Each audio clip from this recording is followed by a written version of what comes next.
주신 하나님 말씀은 시편 109편 우리 1절부터 16절까지 말씀입니다. 우리가 한 목소리로 같이 읽겠습니다.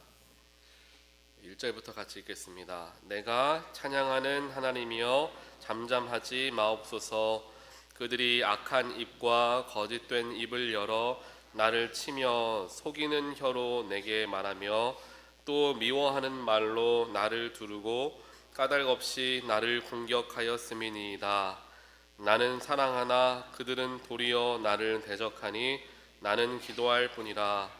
그들이 악으로 나의 선을 갚으며 미워함으로 나의 사랑을 갚았사오니 악인이 그를 다스리게 하시며 사탄이 그의 오른쪽에 서게 하소서.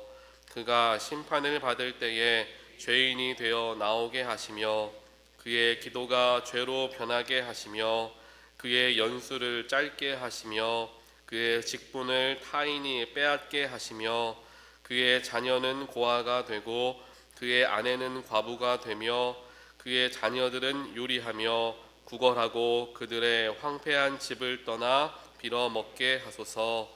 고리대금하는 자가 그의 소유를 다 빼앗게 하시며 그가 수고한 것을 낯선 사람이 탈취하게 하시며 그에게 인애를 베풀 자가 없게 하시며 그의 고아에게 은혜를 베풀 자도 없게 하시며 그의 자손이 끊어지게 하시며 후대에 그들의 이름이 지워지게 하소서. 여호와는 그의 조상들의 죄악을 기억하시며 그의 어머니의 죄를 지워버리지 마시고 그 죄악을 항상 여호와 앞에 있게 하사 그들의 기억을 땅에서 끊으소서. 그가 인자를 베풀리를 생각하지 아니하고 가난하고 궁핍한 자와 마음이 상한 자를 핍박하여 죽으려 했기 때문이다. 아멘. 아멘. 오늘 이제 시편 109편 말씀은 오늘과 내일 이틀에 걸쳐서 묵상하게 되는 분량 정도의 말씀입니다. 말씀을 읽으시면서 이러한 말씀들도 있구나 한번 생각을 해보셨을 것 같아요. 굉장히 누군가를 저주하는 기도를 지금 하나님께 드리고 있는 것을 보게 됩니다. 오늘 말씀을 보면은 다윗이 쓴 시다라고 이야기를 해요. 다윗이 그렇게 위대한 왕이 어떻게 다른 사람에 대해서 이렇게 이 정도로 저주하고 그들의 자녀들까지도 저주하는 말을 쏟아낼 수 있는가라는 생각을 해볼 수가 있습니다.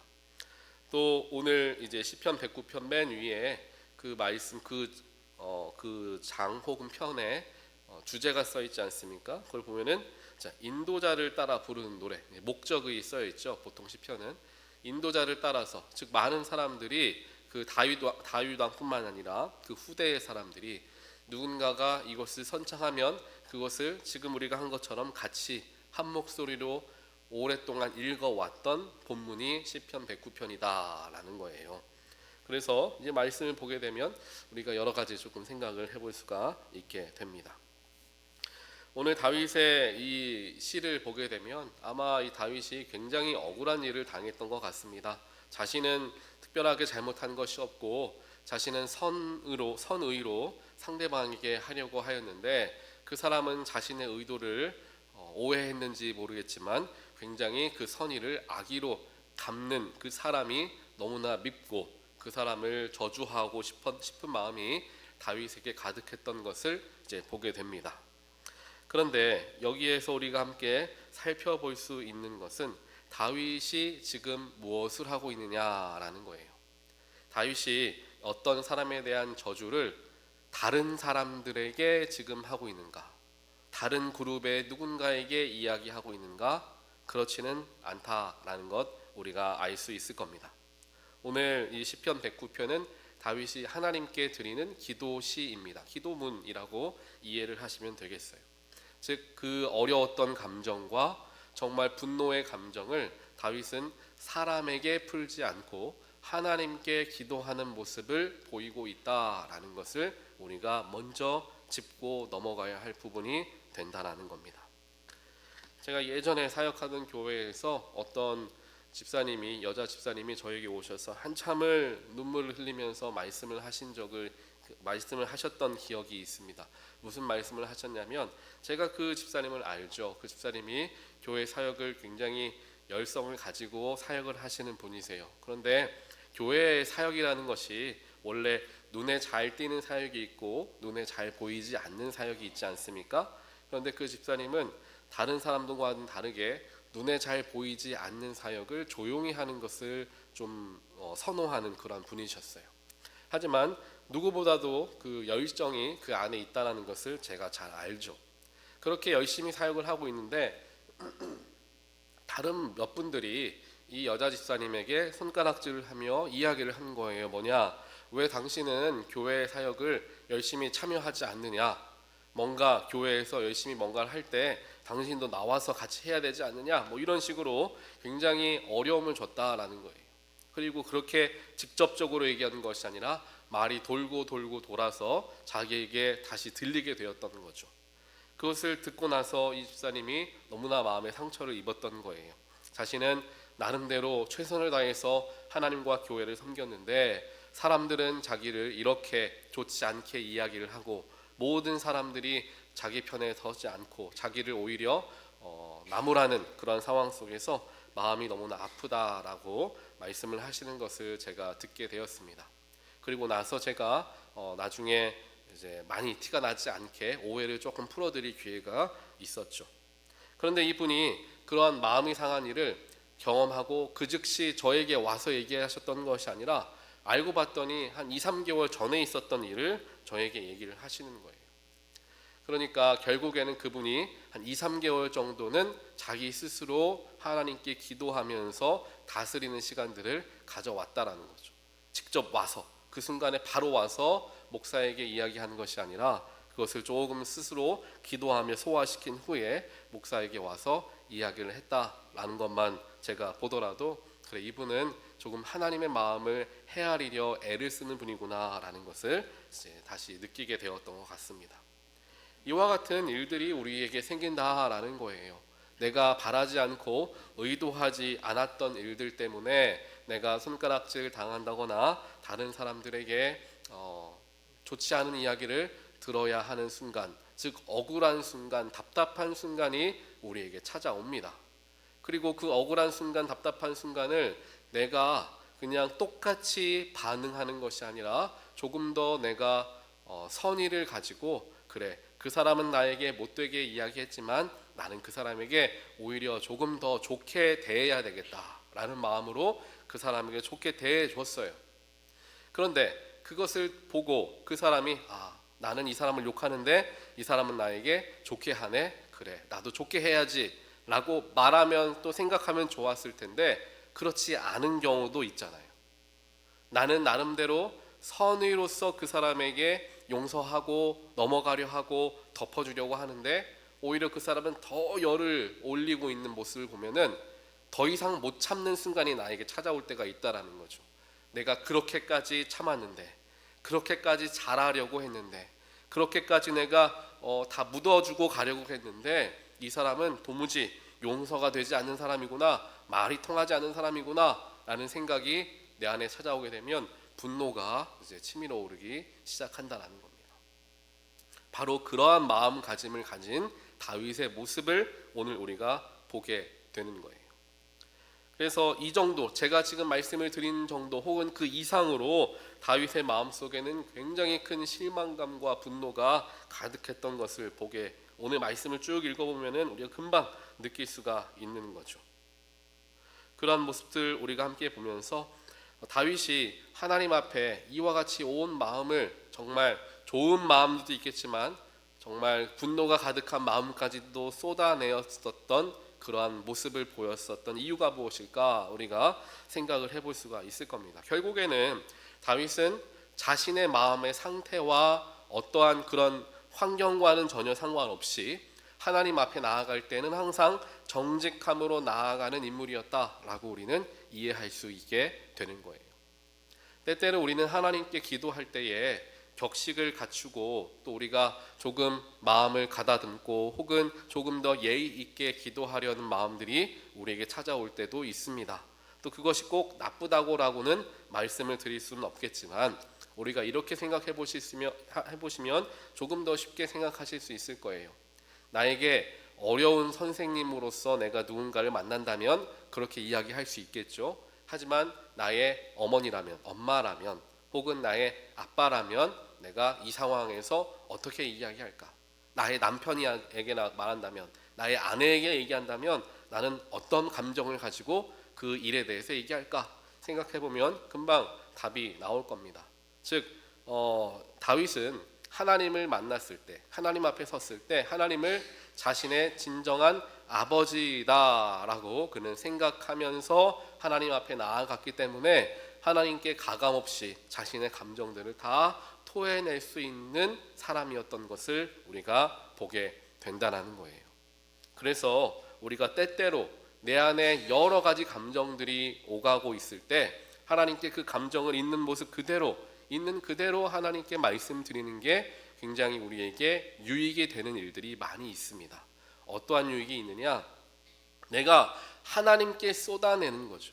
오늘 다윗도 마찬가지죠. 사람에게 쏟아내고 다른 사람에게 찾아가서 그 사람이 나에게 못되게 했고 그 사람이 나의 은혜를 아주 저버리고 나에게 못되게 했다, 그 이야기를 다른 사람들에게 가서 말하는 것이 아니라 다윗은 하나님 앞에 나와서 그 모든 걸 쏟아냈다라는 겁니다.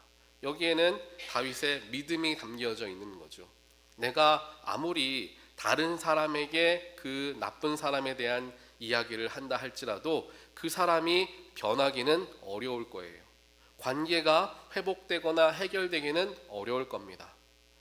하지만 하나님께서는 그 사람의 마음을 변화시키실 수 있고 또 환경과 여건을 변화시키시면서 관계를 회복시키실 수 있는 능력이 있는 분은 오직 하나님밖에 없다라는 믿음이 다윗에게는 분명하게 있었던 거예요.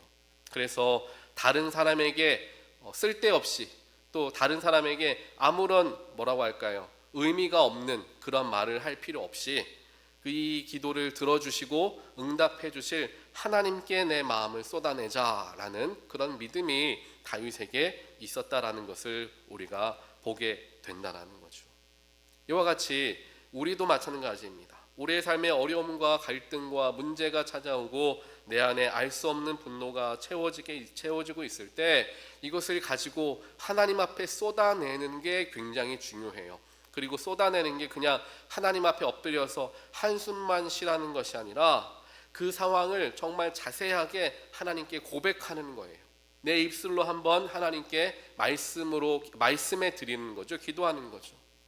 그러한 과정들을 통하여서 내가 있었던 일을 다시 한번 생각해 보게 되고 내 안에 그것을 소화할 수 있는 시간들을 가질 수 있게 되는 것이고, 그와 더불어 하나님께 기도하며 나아갔기 때문에 하나님께서 성령으로 도와주시며 내 마음을 이제 잘 정돈되게 하신다라는 것을 우리가 기억할 때에 하나님께 나와 기도하며 마음을 쏟아내는 게 굉장히 중요한 일이다.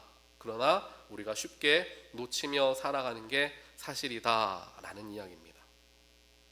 우리가 바라는 것, 소망하는 것, 혹은 감사한 것, 이런 것들은 하나님께 기도로 잘 올려드리는데 분노가 찼을 때, 미움이 가득할 때는 하나님께 기도하지 못하는 게 사실이기도 하기 때문이죠. 제가 예전에 대학교에 들어갔을 때, 신학대학교에 들어가니까 1학년 때 가장 먼저 수업에서 주어진 과제가 뭐였냐면, 이제 학교에서 운영하는 한 상담소가 있어요. 그 상담소에 가서 학생들이 다 상담을 받아라. 이게 첫 번째 숙제였습니다. 상담은 그 당시에 제가 생각했을 때 삶에 문제가 있거나 우울증에 시달리거나 정신적인 어려움이 있는 사람들이 가서 받는 곳이 상담소라고 생각을 했습니다. 그런데 이제 교수님께서 모든 학생들 한 명도 열애 없이 상담을 다 이제 6번을 받아라, 그 얘기를 하시더라고요. 그래서 이제 모든 학생들이 함께 상담을 받게 됐습니다. 저도 상담을 받으면서 내가 이 상담을 왜 받아야 되는가라는 생각들이 굉장히 많았어요. 그래서 상담에 마음을 깊이 쏟아들이지 못하고 정말 조금 어쩔 수 없이 하는 그러한 시간들을 가졌죠. 근데 그때 이 상담을 하시는 상담가 선생님께서 저에게 말씀을 하시더라고요. 학생에 있는 그 마음의 모든 것들을 쏟아내지 않으면 내가 상담을 해줄 수가 없다. 그 얘기를 저에게 굉장히 중요하게 얘기를 하시더라고요. 제가 그 얘기를 듣고 또 어른이 말씀하시기도 하고, 그래 내가 너무 소홀하게 여겼나 보다 라는 생각에 조금 더 자세하게 제 마음을 들여다보며 하나씩 하나씩 대답을 하기 시작했습니다. 그러다 보니까 제가 알지 못했던 어렸을 때 쌓여왔던 나의 감정들, 또 좋지 못한 기억들, 여러 가지 지금의 나의 성격을 만들고 있었던 여러 사건들을 다시 한번 돌아보게 되는 굉장히 좋은 시간들을 갖게 되었던 기억이 있습니다. 그만큼 하나님께 우리의 마음을 그대로 쏟아내는 것이 너무나 중요한데, 우리는 격식을 차리거나 포장하면서 기도하여 솔직하지 못한, 어찌 보면 감정에 솔직하지 못한 기도들을 드릴 때가 많지 않나. 오늘 시편 109편의 다윗의 모습을 보면서 다시 한번 우리가 생각해 보게 됩니다. 비록 오늘 말씀이 상대방을 저주하는 굉장히 어찌 보면은 직설적인 이야기들이 많이 쓰여져 있지만, 때로는 이와 같이 내 마음에 있는 그대로를 하나님께 말씀드리는 것도 굉장히 중요한 것임을 어찌 보면 하나님은 우리에게 가르쳐 주길 원하시기 때문에 이 말씀을 성경 말씀으로 포함하게 되었던 것은 아닐까라는 생각을 해보면서, 결국 이야기는 뭡니까? 하나님께 나아오라. 내가 너희의 모든 이야기를 다 들어주고 너희들의 모든 감정을 듣고 위로해 줄 터이니 내가 나에게 나아오라. 하나님께서 저와 여러분들에게 말씀하고 계시는 줄 믿습니다. 오늘 이 말씀을 기억하며 기도하는 그 자리에 우리의 마음을 더 온전하게 쏟아냄을 통하여 하나님과 더 가까이 나아가 사람과 이 여건 속에서 문제를 해결하는 것이 아니라 하나님 안에서 그 문제를 풀어나아가 하나님의 방법으로 삶을 살아가게 되는 저와 여러분 되시기를 주님의 이름으로 간절히 축원드립니다. 우리 같이 기도하겠습니다.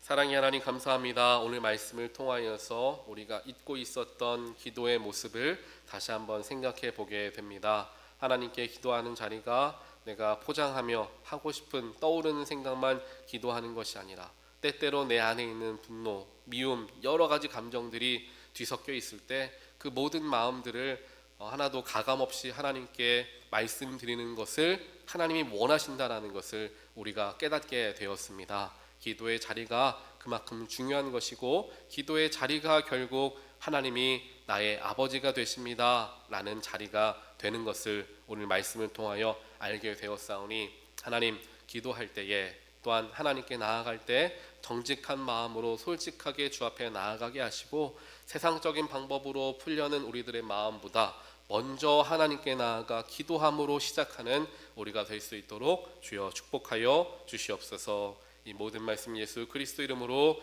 간절히 기도합니다. 아멘.